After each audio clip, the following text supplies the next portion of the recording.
우리에게 주신 하나님의 말씀 다 같이 받들어 읽겠습니다. 그런즉 율법은 무엇이냐? 범법함으로 더하여진 것이라. 천사들을 통하여 한 중보자의 손으로 세우신 것인데 약속하신 자손이 오시기까지 있을 것이라. 그 중보자는 한 편만을 위한 자가 아니나 하나님은 한 분이시니라. 그러면 율법이 하나님의 약속들과 반대되는 것이냐? 결코 그럴 수 없느니라. 만일 능히 살게 하는 율법을 주셨더라면 의가 반드시 율법으로 말미암았으리라.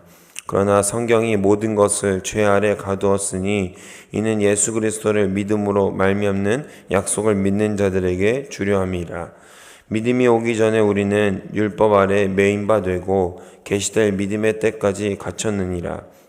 이같이 율법이 우리를 그리스도께서 인도하는 초등교사가 되어 우리로 하여금 믿음으로 말미암아 의롭다함을 얻게 하려 함이라.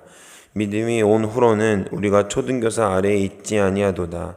너희가 다 믿음으로 말미암아 그리스도 예수 안에서 하나님의 아들이 되었나니 누구든지 그리스도와 합하기 위하여 세례를 받는 자는 그리스도로 옷 입었느니라.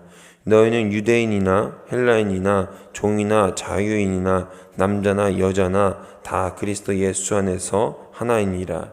너희가 그리스도의 것이면 곧 아브라함의 자손이요 약속대로 유업을 이을 자니라. 아멘. 오늘 고 엄태숙 권사님의 장례 예배로 인해서 목사님들 전사님이 가셔서 제가 이 은혜의 자리를 맡게 되었습니다. 또 장례 절차를 위해서 기도해 주시기를 간절히 부탁드립니다. 우리는 지난 토요일 날 믿음으로 말미암는 의에 대해서 함께 나누어 봤습니다. 율법은 우리에게 무엇이라고 했습니까?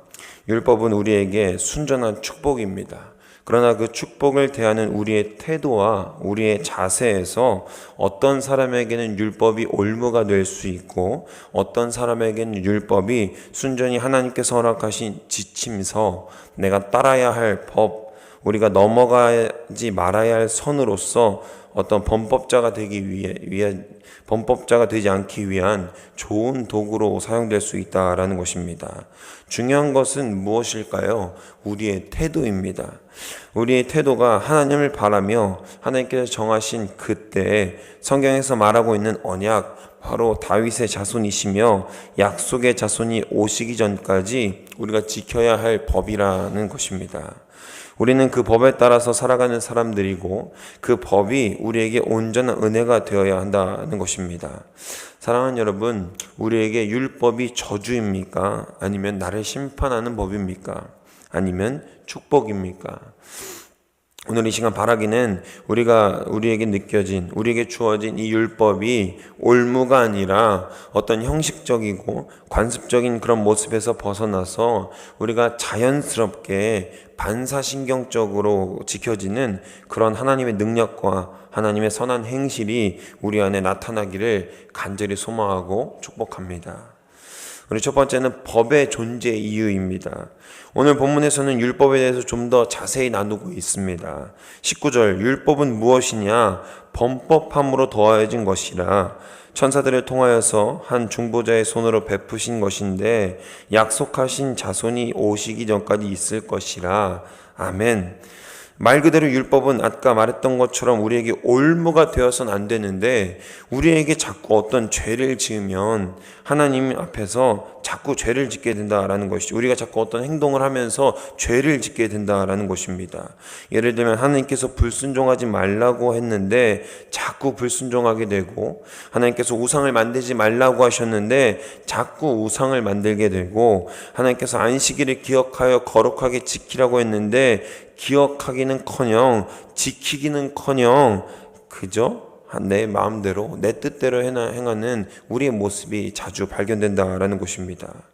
그래서 하나님께서 말씀하셨던 약속의 자손이 오기까지 이스라엘 백성에게는 율법이 필요했다라는 것이죠. 어떤 사람에게는 율법이 필요합니다. 어떤 사람일까요? 바로 법을 모르는, 선을 모르는 자들에게는 율법이 필요한 것입니다. 어린아이가 도덕을 모르고, 어린아이가 수업시간에 떠들고, 어린아이가 공공장소에서 사람들의 눈살을 찌푸리게 만든 행동을 보면 우리는 어떻게 해야 할까요? 잘한다, 잘한다 칭찬해야 할까요? 아니요. 교육을 해야 된다라는 것입니다. 어린아이가 법을 모르기 때문에 법을 알고 있는 우리는 공공장소에서의 예절이 무엇인지 알고 있는 우리는 그것을 교육해야 할 의무가 있고 또 그 아이에게 필요하다는 것을 우리는 인지하고 있기 때문에 가르쳐야 한다라는 것입니다. 더 퍼지라는 영화가 있습니다. 2013년에 개봉하고 수요층이 좀 있어서 그런지 2년마다 새롭게 나왔고 마지막으로는 TV 시리즈까지 나온 그런 영화입니다. 영화의 주된 장소 소재지는 미국이고요. 사상 최저 실업률과 범죄율 단 1%라는 완벽한 모습 이면에 사람들이 전국민적인 투표로 단 하루만 범죄를 허용하는 날을 지정해서 살인은 물론 어떠한 범죄도 12시간 동안 허락되는 일명 퍼지데이를 기점으로 영화가 전개됩니다. 영화에서는 아주 평온하고 따뜻한 일상을 시청자들에게 소개해 줍니다. 그러나 퍼지데이가 시작되고 평온하고 다정한 미소로 잔디를 깎으며 이웃에게 인사했던 남자는 더 이상 평온하고 다정한 미소는 없고 망치를 들고 이웃을 죽이기 위해 달려듭니다. 거리에는 온갖 비행들이 넘쳐나고 살인, 폭력, 성폭력, 여러 범죄들이 난무합니다. 어쩌면 감독은 인간 내면의 심연의 바닥에 있는 여러 죄악의 욕구를 제한 없이 영화라는 공간을 통해서 간접적으로 드러내고 싶었던 것이 아닐까 합니다. 이 영화를 통해 우리가 알 수 있는 한 가지는 무엇일까요? 우리에게는 법이 필요하다는 것입니다. 법은 우리에게 질서를 주고 우리를 보호해 줍니다. 어떤 사람이 카페에서 핸드폰을 잃어버렸다고 가정해 볼까요? 그 사람이 핸드폰을 찾기 위해서 노력하겠죠. 제일 먼저 우리가 핸드폰을 무엇을 잃어버렸을 때 확인해 볼 수 있는 게 뭐죠? 폐쇄회로, CCTV라고 하는 그 카메라를 우리가 볼 수 있겠죠. 그 사람은 개인정보보호법 35조에 의거해서 정보 주체된 자신이 녹화 영상을 열람하기 위해 녹화 영상을 요구할 수 있다라는 법이 있습니다. 이런 사소한 일들부터 중차대한 일까지 우리는 모두 법 아래에서 법을 지키며 또 법의 보호를 받고 있다라는 것이죠. 반면에 법을 무시하고 지키지 않고 모르고 자신의 욕망과 욕구대로 살면 어떻게 되는 걸까요? 영화에서처럼 그 어떤 질서도 보호도 없이 혼란스러운 상태에 놓이게 될 것은 불보듯 뻔한 일일 것입니다. 이스라엘이 얼마나 무질서했는지는 성경에도 자주 등장합니다. 하나님이 십계명을 받으러 시내산에 올라간 모세가 내려오지 않자, 내려오는 것이 조금 더디자 백성들이 어떻게 하죠? 아론 제사장을 설득해서 금송아지를 만듭니다. 하나님께서 그렇게 하지 말라고 하셨던 가증히 여겼던 그 일을 서스름 없이 이스라엘의 제사장과 진행하게 됩니다. 그리고 이스라엘이 어떤 민족입니까? 하나님께서 430년 동안 종살이하던 애굽을 떠나게 하실 때 홍해의 기적을 경험했던 사람이었습니다. 그러고 나서 자신들이 광야 생활을 하면서 약속의 땅에 들어가기 이전에 우리가 이제 고기가 먹고 싶은데 고기가 없다. 애굽에서 종살이하던 때는 고기가 나왔는데 내가 이제 종살이하던 그때가 그립다라는 망언까지 합니다. 그 망언을 하나님께서 어떻게 하시죠? 들어주시고 만나와 매출하기를 허락하십니다. 그리고 그들이 길을 갈 때는 어떻습니까? 더울 때는 구름 기둥으로, 밤에 추울 때는 불 기둥으로 하나님 역사의 산 증인임에도 불구하고 이스라엘 백성들은 여전히 무질서하고 혼돈합니다. 그러나 비단 이것이 이스라엘만이 가지고 있는 문제일까요? 만약 우리에게 법이 없다면 어떻게 될까요? 우리에게 법이 없다면 법 없이 잘 살 수 있는 사람이 있는가 하면 법 없이는 못 사는 그런 사람들이 있을 것입니다. 이 세상에 얼마나 많은 범죄가 있고 이 세상에 얼마나 많은 죄악들이 있고 이 세상에 얼마나 많은 욕구들이 있습니까? 그 많은 것들을 절제할 수 있는 것은 무엇이라고요? 법이라는 것입니다. 이스라엘 백성들에게 율법이 필요했던 이유, 그리고 우리에게 지금도 최소한의 율법이 필요한 이유는 우리가 무질서하기 때문에 그렇습니다. 그 무질서함은 하나님께서 주신 율법으로 지켜내고 하나님께서 허락하신 그 옳은 행실을 위하여 달려나가는 우리가 되어야 할 줄로 믿습니다. 사랑하는 여러분, 율법은 우리에게 하나님을 알려주시는 것입니다. 우리에게 관습적이고 어떤 형식적인 제약과 제한을 걸기 위한 것이 아니라 우리에게 어떤 것이 하나님의 법이고 어떤 것이 하나님 앞에서 지켜져야 하는 것인가를 우리에게 나타내 보여준다라는 겁니다. 하나님이 우리에게 원하시는 모습, 우리에게 바라시는 뜻이 있음을 알려주는 것이지요.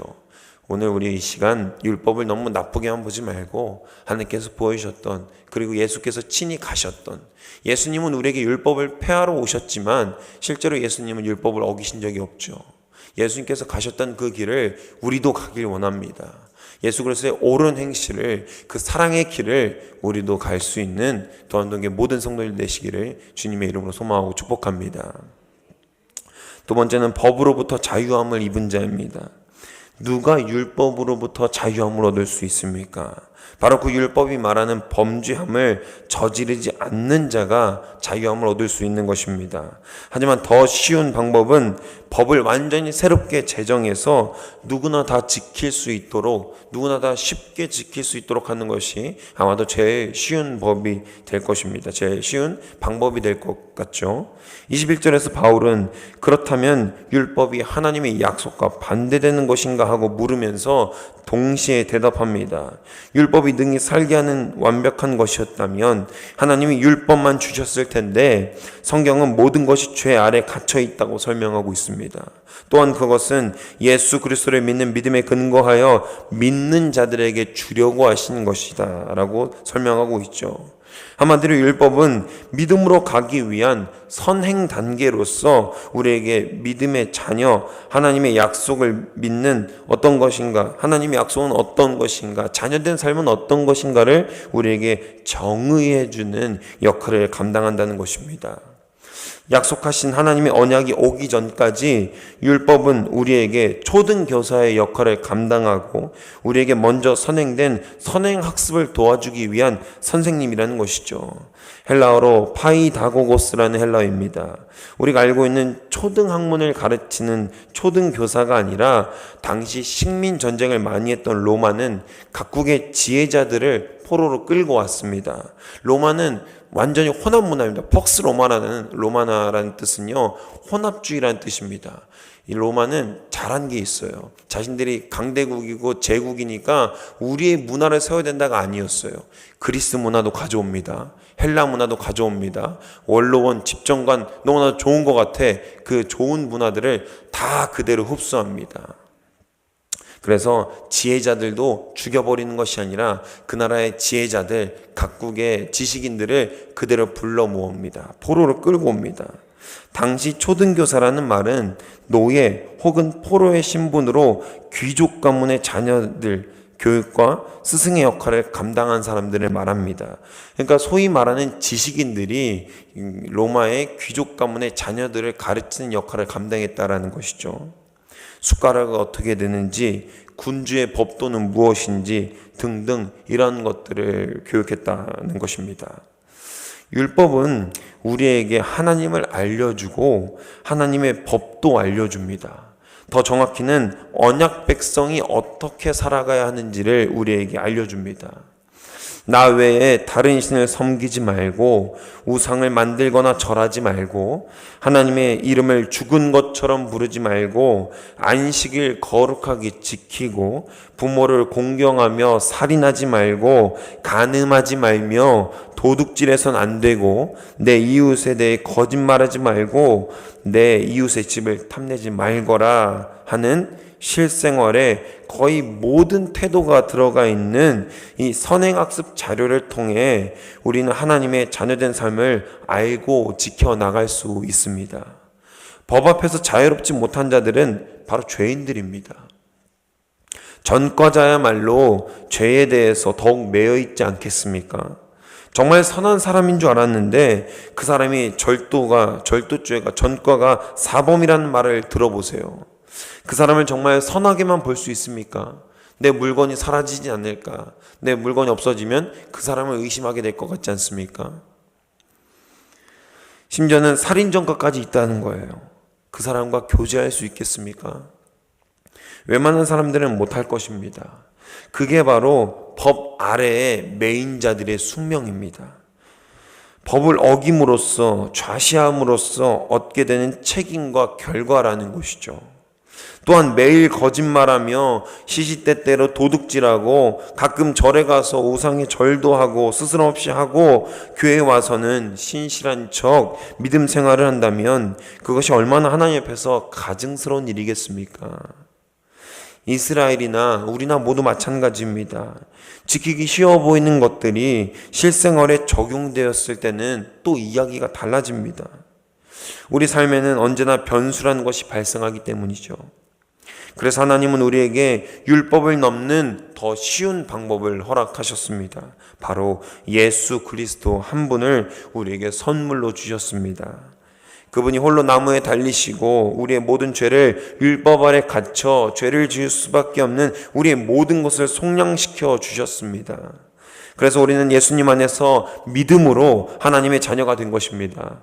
이것이 바로 우리가 오늘날 자유함을 입은 방법이자 진리인 줄로 믿습니다.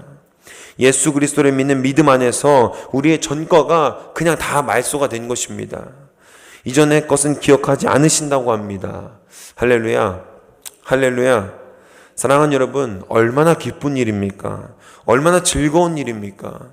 우리의 전과가 있는데 그냥 아무 대가 없이 속량받은 것이 얼마나 즐겁고 기쁜 일인지 모릅니다. 하다못해 어린이 보호구역에서 신호를 위반만 해도 1km만 넘어도 벌금을 내는 것은 물론 벌점까지 받습니다. 벌점이 쌓이면 운전면허가 취소되거든요.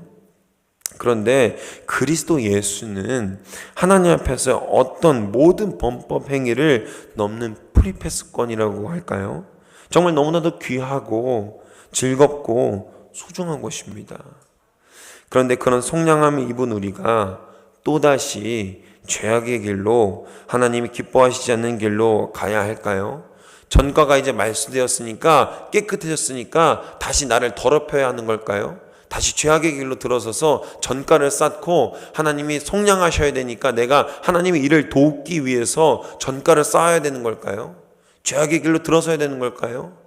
아니라는 것이죠.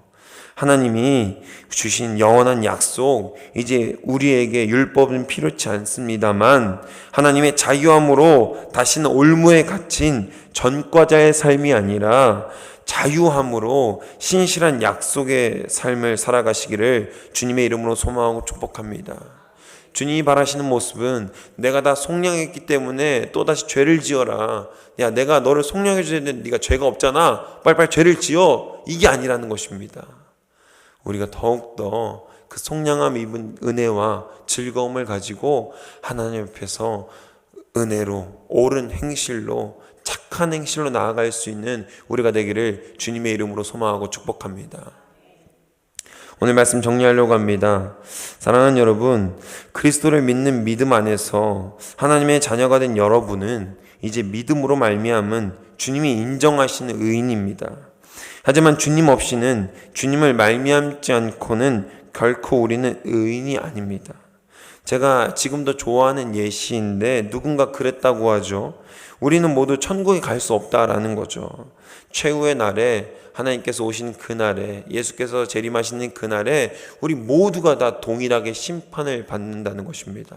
심판을 받아서 딱 얘기하는 거죠. 박용훈, 넌 지옥이야. 그런데 하나님의 보좌의 우편에 앉아 계신 예수 그리스도께서 내려오셔서 죄인의 손을 잡고 제가 이 사람을 사랑하는 사람입니다. 이 사람이 저의 사랑하는 자녀입니다. 라고 나를 변호해 주실 때 그 변호는 100% 승소한다는 것입니다. 우리는 죄인입니다. 우리는 썩어 죽어 없어질 몸을 입고 이 땅에서 계속해서 죄를 짓고 살아갑니다. 한순간도 죄가 아닌 적이 없습니다.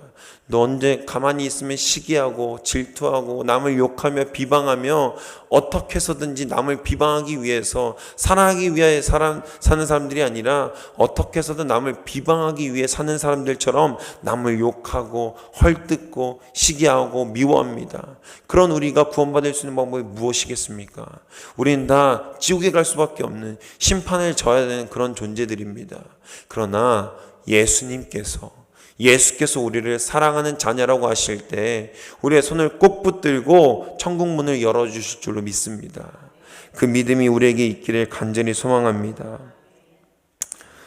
에베소서 1장 8절 말씀입니다. 너희는 그 은혜에 의하여 믿음으로 말미암아 구원을 받았으니 이것은 너희에게서 난 것이 아니요 하나님의 선물이라. 아멘. 우리는 무려 하나님께서 이 세상 그 무엇과도 비교할 수 없는 선물을 받은 자들이라는 것입니다. 그런 우리가 다시 죄악의 길로 또다시 우상의 길로 가야 할 이유는 무엇입니까? 믿는 자들은 믿음의 본을 보여야 합니다. 구원 얻은 자들은 구원의 형상을 소유해야 합니다.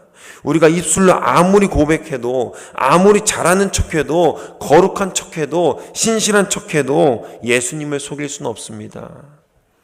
제가 가장 가증스럽게 생각했던 것이 있습니다. 우리 정말 부끄러운 얘기지만 우리 젊은 신학생들 뒤에서 어떻게 할까요? 너무나도 신실하고 즐거울까요?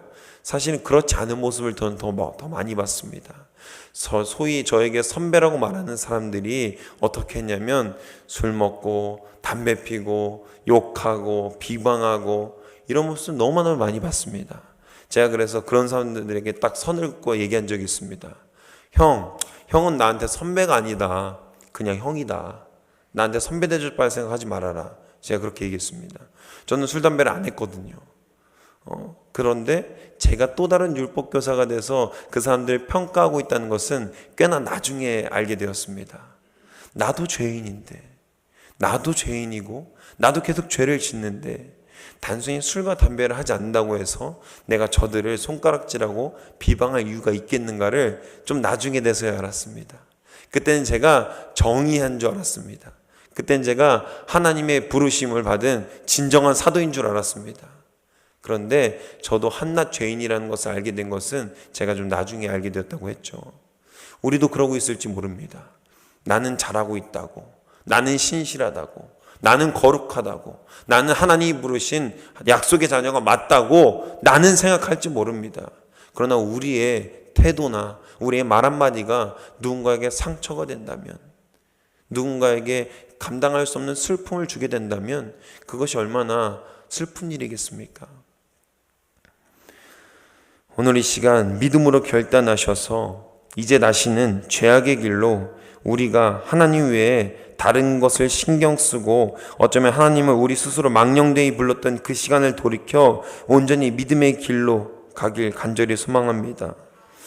제가 율법과 믿음을 설명할 때 자주 쓰는 예시인데요. 이게 있습니다. 우리 기차를 한번 생각해 보십시오, 성도님들. 기차를 보면 승객도 태우고 화물칸도 태우지 않습니까? 여러 가지를 싣고 막 철철철 가는데 그 기차를 보면 맨 앞에 선행열차가 있습니다. 맨 앞에 선행열차가 없으면, 물론 요즘에 KTX는 뒤로도 가긴 하는데 옛날 기차를 말씀드리는 겁니다. 선행열차가 있어야 승객도 가고 짐들도 가는 것입니다.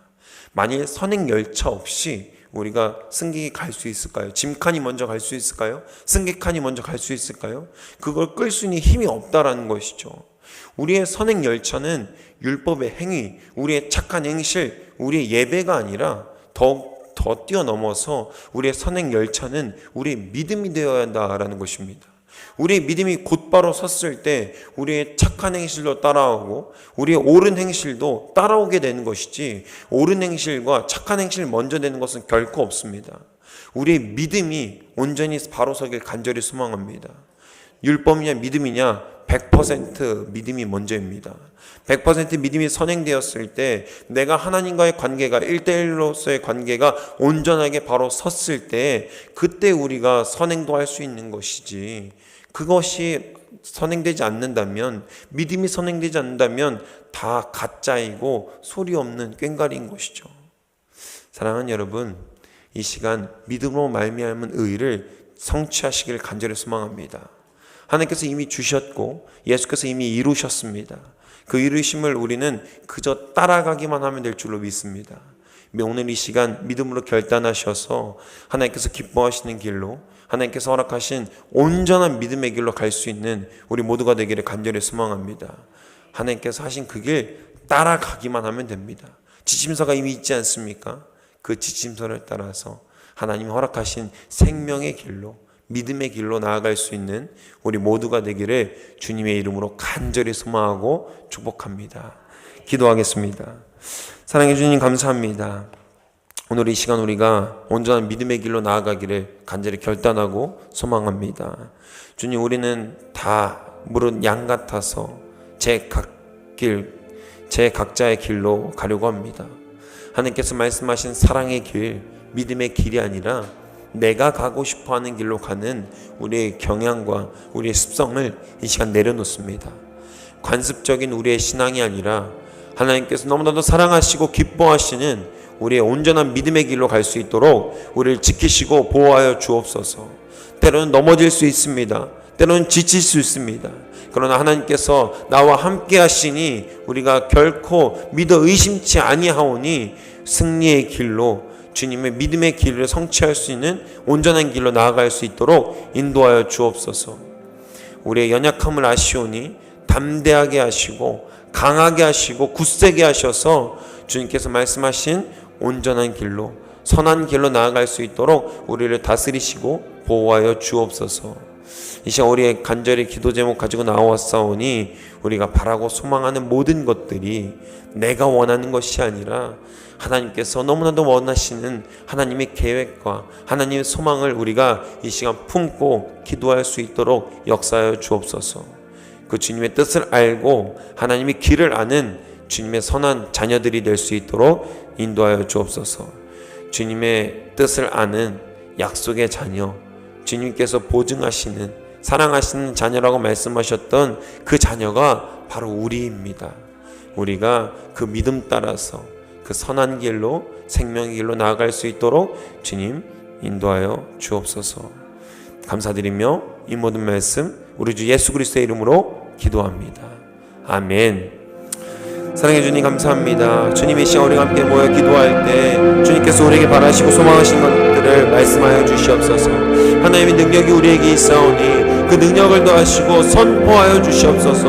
우리 삶 가운데서 하나님 믿음을 선포하길 간절히 소망합니다. 믿음으로 말미암은 의가 이제 우리에게 있길 간절히 소망합니다. 주님, 우리가 다른 세상 어떠한 것에 흔들리고 낙심하는 사람들이 아니라 하나님의 능력으로 하나님의 거룩한 행실을 따라 나아갈 수 있도록 인도하여 주시옵소서. 이제 거룩한 척하는 것이 아니라 거룩하게 되기를 소망합니다.